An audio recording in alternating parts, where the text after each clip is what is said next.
हे मूर्ख दुर्योधन, यज्ञ से जन्मी यज्ञ सैनी हूं मैं, और अग्नि को कभी बांधा नहीं जा सकता।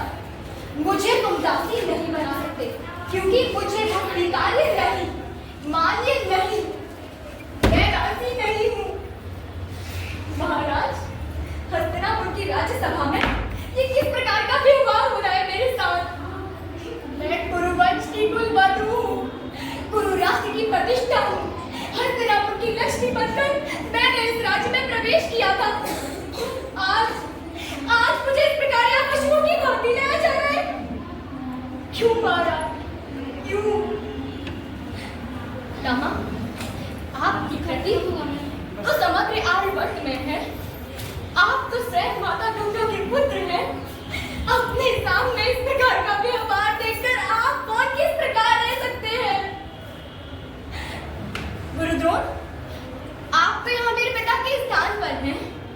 अपनी पुत्री के साथ ऐसा व्यवहार देखकर आपको यूं मौत देना शोभा नहीं देता। काकाश्री, महात्मा विदुर की नीति इस विषय में क्या कहती है? क्या जो इस सभा में हो रहा है तो उचित है? बोलिए, बोलिए। मेरा प्रश्न आप सबसे है। अगर पत्नी पति की संपत्ति होती है तो जब मेरे पति स्वयं को हारे तो उसके साथ में मुझे भी हार गए, तो फिर मैं दांव पर कैसे लगी? और अगर पत्नी पति की संपत्ति नहीं तो मेरे पति मेरी अनुमति के बिना मुझे दांव पर कैसे लगा सकते हैं? आर्यपुत्र युधिष्ठिर होते कौन मुझे हारने वाले? यदि इन्हें अपनी पत्नी को हारने का अधिकार हो भी तो मैं केवल इनकी पत्नी तो नहीं, मैं पांचों पांडव पुत्रों की पत्नी हूँ। सर्वश्रेष्ठ धनुर्धर, रात दिन करके मेरे स्वयंवर जीतने वाले शूरवीर, आप बोलिए, क्या आपने मेरे स्वयंवर इसलिए जीता था कि ज्येष्ठ बुद्धि पुत्र एक दिन मुझे दांव पर लगा देंगे? आप सब अपनी प्यासा को दांव पर लगा देखते रह गए। आपकी पत्नी को की दशा में खींच कर लाया गया, अपमान किया गया, शब्द कहे गए, किंतु संन्यास न धारण करना पड़े, इसलिए अपने समग्र जीवन को तपस्या बनाया है मैंने। और इसके उत्तर में इतना भीषण उपहार क्यों मिल रहा है मुझे? क्यों?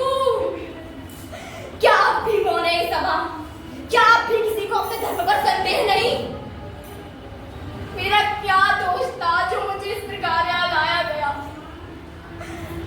सभी ने अपने अपने धर्म के विषय में विचार अवश्य किया, तो किसी ने भी पांचाली के सम्मान का, उसके अधिकार का, उसकी भावनाओं का विचार नहीं किया। राजमाता कुंती, महारानी गांधारी, यदि स्वयं अपना रक्षण करने की इच्छा हो तो इस सभा का त्याग करके चली जाइए, क्योंकि ये सारी की सारी सभा आज डूब जाएगी। हे हस्तिनापुर नरेश, महाराज धृतराष्ट्र, आज आपकी सभा में एक नारी का अपमान हुआ है। उसके स्वयं अपने घर में पितामह, ज्येष्ठ पिताश्री, आचार्य द्रोण, कुलगुरु, इन सभी के समक्ष उस नारी के वस्त्र हरण का प्रयत्न हुआ है। किंतु अब आप सब सुने, इस निर्लज और कोहरे से भरी सभा में मैं द्रौपदी, पांचाल नरेश की पुत्री, इंद्रप्रस्थ नरेश की पत्नी और हस्तिनापुर नरेश की पुत्रवधू, आप सबको यह श्राप देती है कि गांधारी, नहीं पुत्री, नहीं द्रौपदी, क्षमा कर दो द्रौपदी, क्षमा कर दो द्रौपदी, मैं तुमसे हाथ जोड़कर विनती करती हूँ द्रौपदी, क्षमा कर दो इन्हें। क्षमा, क्षमा, किसी को क्षमा नहीं करूंगी मैं।